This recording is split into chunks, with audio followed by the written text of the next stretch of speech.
अगर आप दोनों साइड्स को बराबर रख के, बराबर का फासला रख के कट करेंगे तो दोनों लाइंस इक्वल लगेंगी। हमें इक्वल लाइंस नहीं चाहिए, हमें एक थिक लाइन चाहिए और एक थिन लाइंस।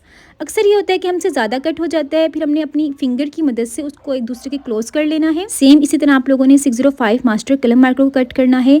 604 मार्कर की निब बहुत छोटी होती है, इसलिए उसको कट करना काफ़ी मुश्किल है। कोशिश करेंगे 605 मार्कर ही यूज़ करें।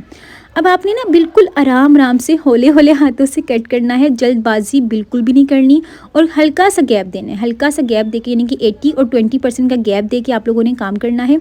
अक्सर क्या होता था, मैं कट करती और मार्कर की निब कट के नीचे गिर जाती और फिर मुझे इतनी हंसी भी आती कि एक्स्ट्रा मेरे मार्कर्स भी वेस्ट होते। अच्छा, यहाँ पे ना एक बात का ख्याल रखें, आप लोगों ने कभी भी ना न्यू मार्कर को कट नहीं करना।